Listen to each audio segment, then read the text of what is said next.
어느 시골에 얼굴은 창백하고 육신은 깡마른 그런 병약한 한 청년이 살고 있었습니다. 그런데 그의 집 앞에 큰 바위가 하나 있는데 몸도 약한 데다가 바위가 있으니까 둘러다니기가 너무나 힘들었습니다. 출입하는데 불편해서 이 바위가 없어졌으면 좋겠다, 이 바위가 없어졌으면 좋겠다, 그렇게 늘 생각하면서 기도했습니다. 어느 날 기도하는 중에 분명한 하나님의 음성으로 생각되는 감동이 자기 마음속에 들렸습니다. 사랑하는 아들아, 집 앞에 바위를 매일 밀어라. 하나님의 음성인 줄 확신할 만큼 또렷하게 들렸죠. 그때부터 희망을 가지고 매일 바위를 밀었습니다. 8개월 동안이나 밀었습니다. 8개월쯤 갈 시간쯤 되니까 회의가 들기 시작했습니다. 이거 하나님 음성 맞는가? 분명한 음성을 내가 듣긴 들었는데 하나님 뜻은 맞는가? 그렇게 회의가 들자 바위가 얼마나 옮겨졌는지 측정해 봐야 되겠다. 그래서 바위를 측량해 봤는데 단 1cm도 옮겨지지 않았다는 것을 확인했습니다.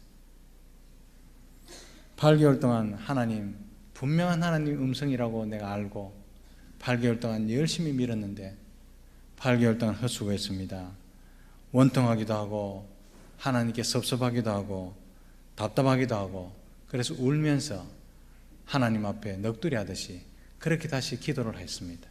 하나님, 지난 8개월 동안 희망을 품고 바위를 옮겼는데 밀었는데 조금도 움직이지 않았네요. 어쩐 일입니까 하나님? 제가 마음의 감동을 잘못 받았습니까? 아니면 하나님 저를 이렇게 아무렇게나 버려둬도 되는 것입니까? 그렇게 기도하기 시작했습니다. 그때요 다시 한번 8개월 전에 감동하신 하나님이 비슷하게 마음에 감동하시기를 이렇게 말씀하십니다. 사랑하는 아들아, 나는 바위를 옮기라고 한 적이 없느니라. 그냥 그저 밀으라고 했지 옮기라고 한 적은 없단다. 이제 내 자신이 8개월 전보다 어떻게 바뀌었는지 한번 돌아보도록 해라. 그 마음의 감동을 따라서 8개월 전의 자신과 8개월 후의 자신을 돌아보니까 변화된 자신의 모습에 깜짝 놀랐습니다. 8개월 전에는 병약하고 기침 콜록콜록하고 창백했던 그런 연약한 몸이었는데 이제는요 근육질 몸으로 바뀌었습니다. 바위를 밀다 보니까 몸이 울퉁불퉁해지고 근육이 생긴 거죠. 그리고 밤마다 기관지 천식 때문에 기침하고 콜록콜록 잠을 못 잤는데 언제 멈췄는지 기침이 멈췄습니다. 그리고 또 밤마다 상념에 잡혀서 잠을 이루지 못했는데 불면증으로 시달리는데 이제 매일 깊은 잠을 자는데 낮에 바위 민다고 힘을 다 뺐으니까 깊은 잠을 자고 상쾌한 아침을 맞고 있었던 자신을 발견하게 되었습니다. 사랑하는 성도 여러분, 하나님은 바위를 옮기는 것보다는 청년을 은혜의 자리로 옮기는 것에 더 관심이 있으셨다는 사실을 기억하시기를 바랍니다.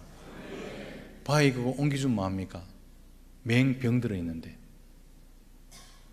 그러나 바위가 거기 있어도 강한 육신이 되고 체질이 바뀌면 바위가 거기 있어도 아무런 문제가 되지 않죠. 우리는 바위가 옮기지 않았다고 슬퍼하고 섭섭해하지만 하나님은 위에서 다 보고 계시면서 우리 있어야 될 것을 가장 정확하게 알고 계신 하나님께서 우리에게 응답하시며 길을 인도하시는 분이 은혜의 하나님인 줄로 믿습니다. 바위라는 문제를 사용하셔서 바위라는 어려운 그런 고난을 사용하셔서 자신을 은혜에 있게 하시는 하나님의 뜻을 비로소 깨달았답니다. 사랑하는 성도 여러분, 하나님께서는 성도들이 은혜의 자리에 머물기를 원하시고 은혜의 사람이 되기를 원하신다는 사실을 기억하시기를 바랍니다.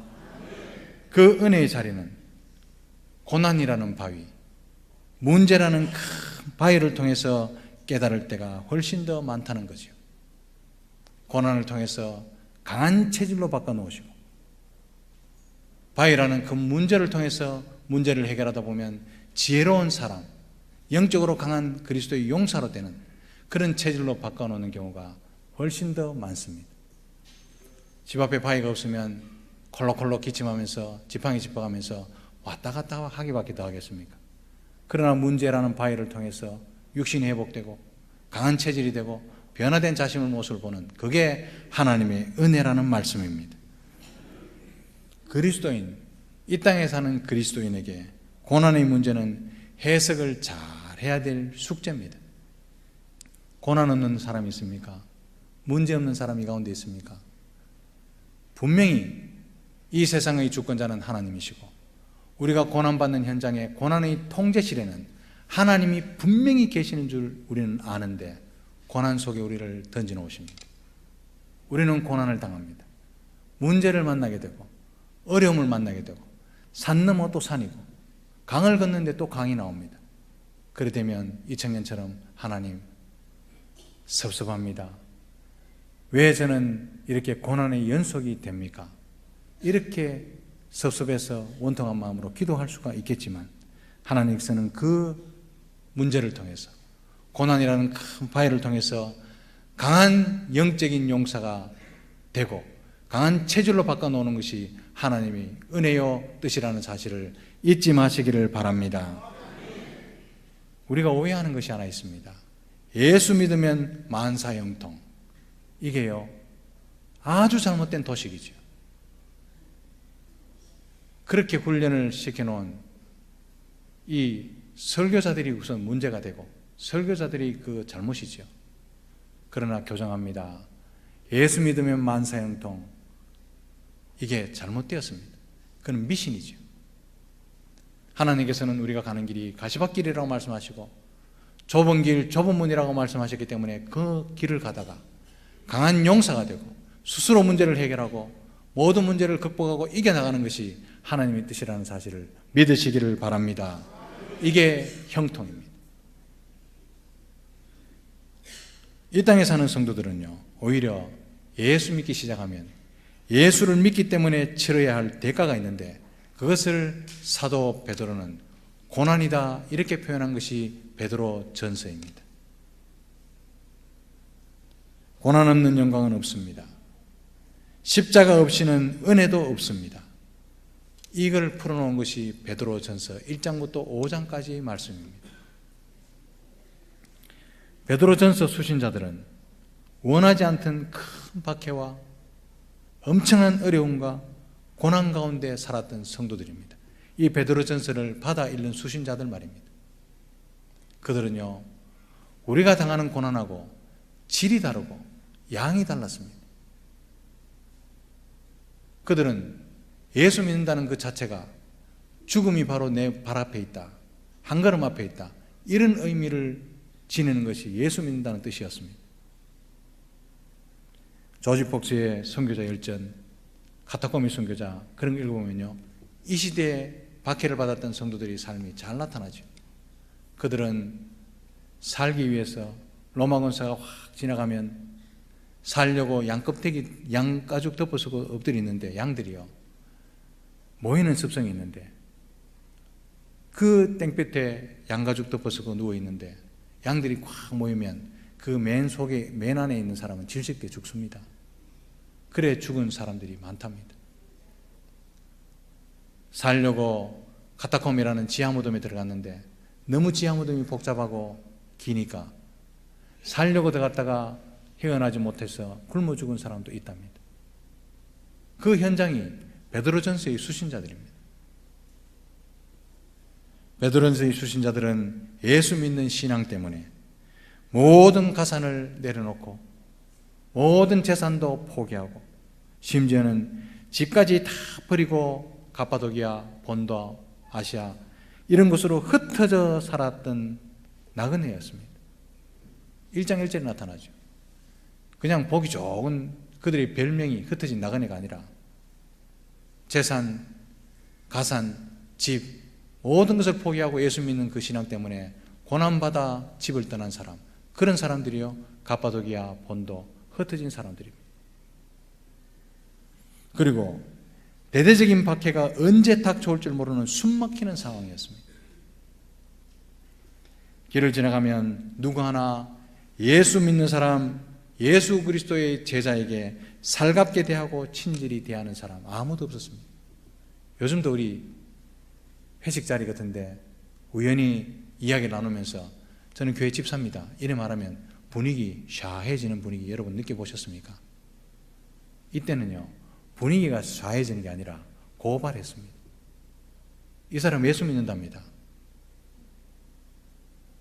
사람도 그들의 편이 아니었습니다. 환경도 그들의 편이 아니었습니다. 재산이 아무리 많아도 도망칠 때 잔돈 몇 개 가지고 가는 재산도 그들의 편이 아니었습니다.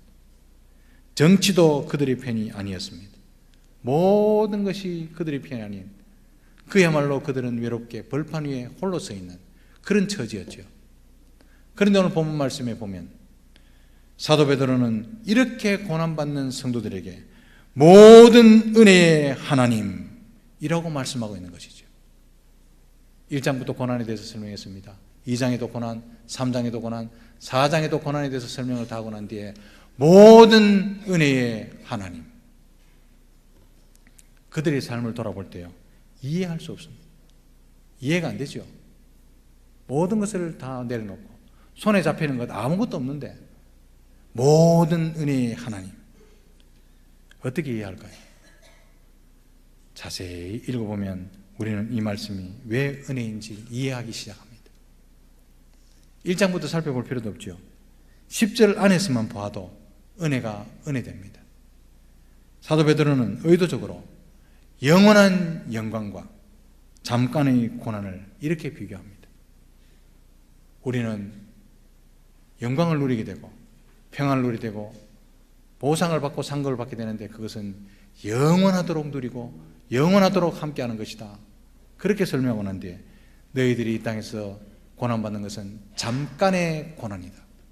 사랑하는 성도 여러분, 이 땅에서 아무리 오래 살아도 100년이면 장수하는 시대 아닙니까? 100년을 고난을 받아도 잠깐입니다. 하나님이 영원한 시간 옆에 세워놓으면 잠깐이죠. 그런데 100년이 아니라 잠깐의 고난, 그걸 말합니다. 우리가 100년도 길다고 생각하면 영원한 시간이 얼마나 길지 한번 추측해 보시고 생각해 보십시오.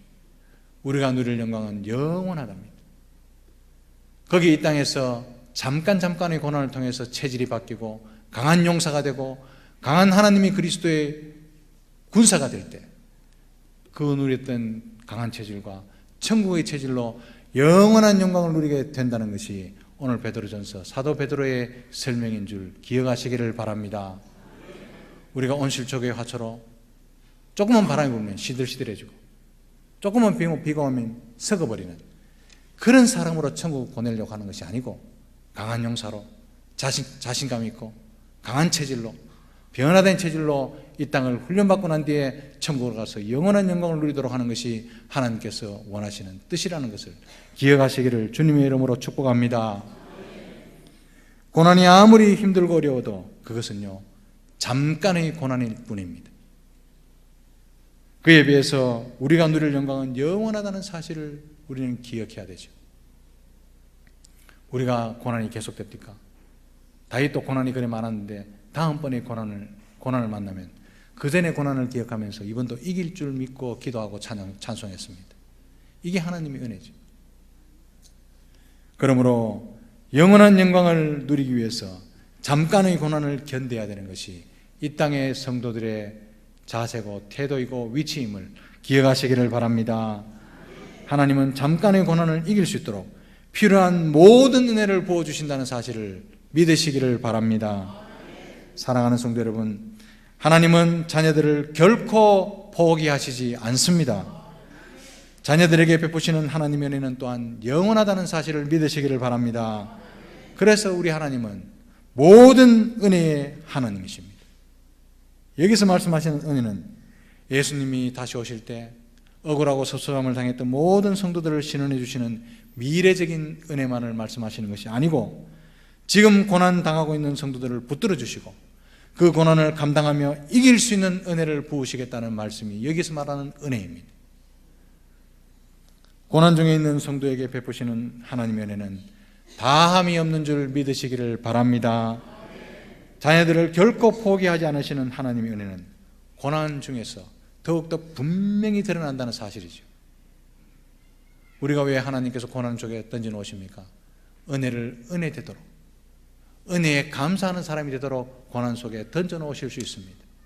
그게 없으면 은혜가 은혜인 줄 모르고 감사가 감사인 줄 모르고 한평생 지나가도 기도할 줄 모르고 하나님 말씀을 의지할 줄 모르는 사람, 그런 사람으로 안 만들기 위해서 하나님 고난 속에 두시면서 은혜가 은혜 되게 하신다는 뜻입니다.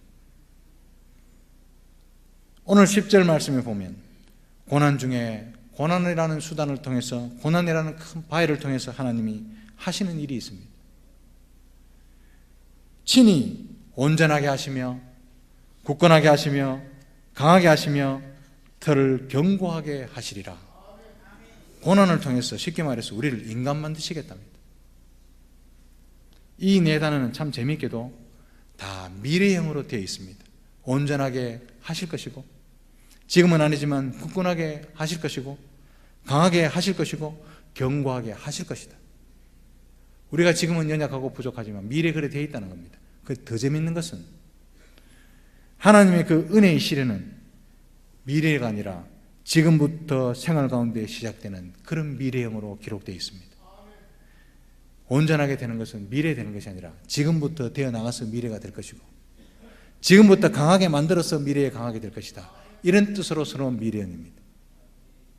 그래서요, 하나님의 손길은 지금 저와 여러분들 앉아있는 이곳에서부터 시작된다는 사실을 잊지 마시기를 바랍니다. 온전하게 하시며, 이 뜻은요, 원래는 찢어진 그물을 깁다 이런 뜻입니다. 왜 찢어진 그물을 깁습니까? 고기를 잡기 위한 만반의 준비를 하기 위해서 찢어진 그물을 깁죠.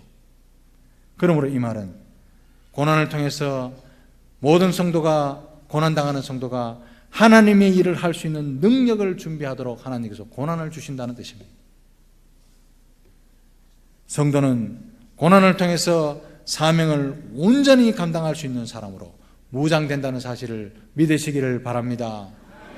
같은 일을 해도요, 고난 없이 운목에나 마른 땅에만 당당거리는 사람 큰일 못합니다. 내 도망다니기 바쁘죠. 그러나 젖은 자리도 있어보고 고난도 당해보고 산전수전 다 겪었던 사람 베테랑이죠. 그런 사람과 함께 하나님 일하시고 싶어 하는 겁니다. 그리고 또한 굳건하게 하시며, 이 말씀은요, 기초를 단단하게 만들다 이런 뜻입니다. 요즘 한국 사회에 건물이 자주 무너져요. 서울에도 무너지고 광주에도 무너지고. 왜 그럴까요? 기초를 든든하게 세우고 깊이 파지 않았기 때문에 그런 거죠. 하나님께서는 절대로 단단한 기초가 아니면 건물을 세우지 않습니다. 하나님께서 우리를 향하신 놀라운 뜻은 무너지지 않는 건축물을 세우는 것인데, 하나님은 그 일을 위해서 고난을 통해서 기초를 다지시겠다는 뜻입니다. 그리고 또한 강하게 하시며 라고 말씀합니다. 이 뜻은요, 행동에 당장 옮길 수 있는 힘찬 자세 이런 뜻입니다.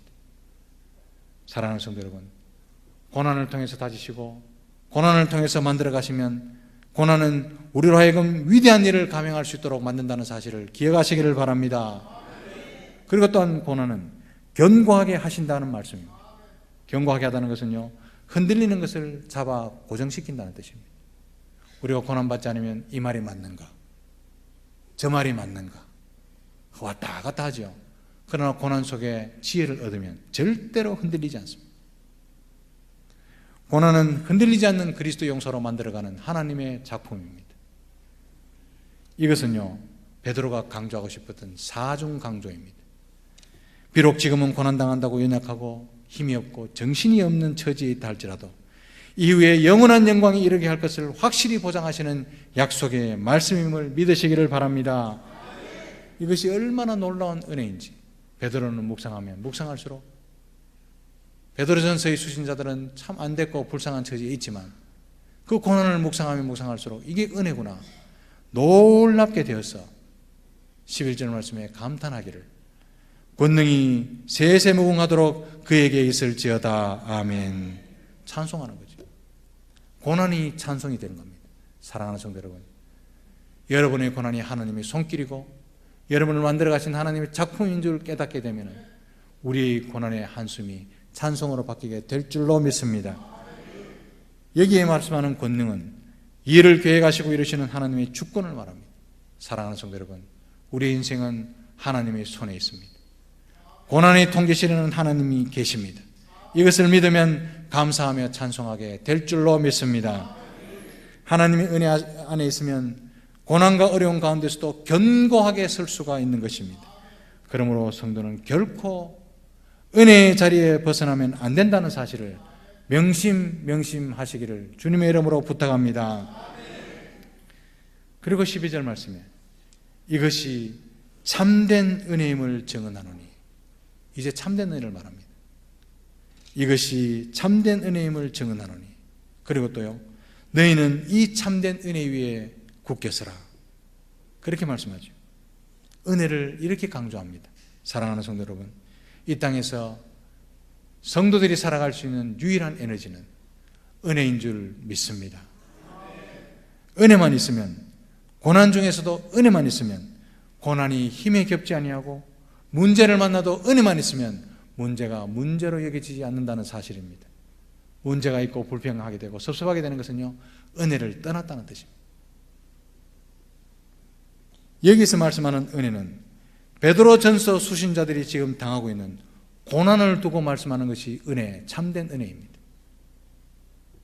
내 마음대로 되는 것, 만사형통하게 되는 것, 이것을 사도 베드로는 은혜라고 말하지 않습니다. 고난받는 그것이 여러분에게는 은혜인데 참된 은혜다. 성도에게 고난은 영광에 이르는 과정이라는 사실을 기억하시기를 바랍니다. 거기에 은혜가 더해지면 우리의 인생은 고행이 아니라 기쁨이 될 줄로 믿습니다. 이것을 참된 은혜라고 말씀하고 있는 것입니다. 고난을 통해서 체질이 강하게 되고 문제라는 큰 파일을 통해서 강한 그리스도 용사가 되기 때문에 참된 은혜라고 말씀하고 있는 것입니다.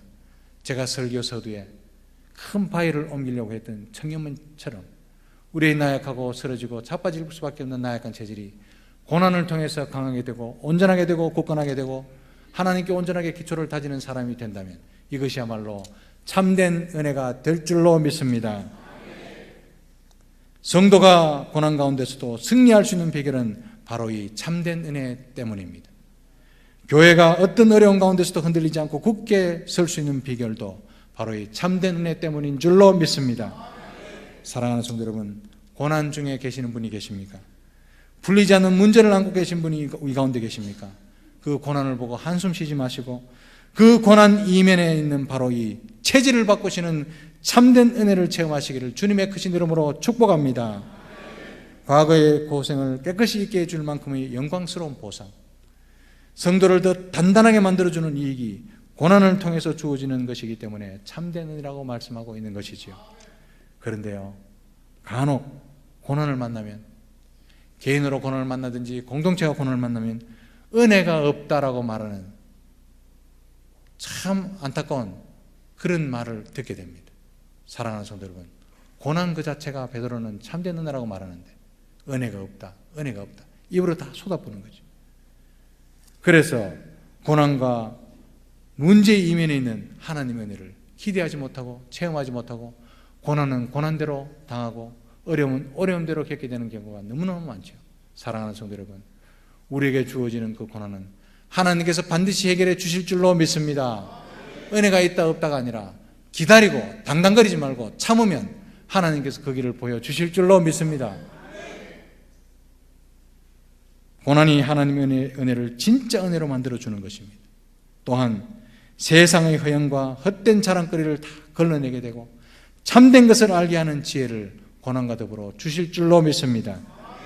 고달픈 세상에서 살지라도 말씀의 약속을 붙잡고 있으면 하나님께서 고난을 너끈히 이길 수 있는 참된 은혜 주실 줄 믿습니다. 오직 하나님의 참된 은혜로 이 고난을 넘어 영원을 바라보시는 저와 여러분들의 삶이 다 되시기를 주님의 크신 이름으로 축복합니다. 기도하겠습니다.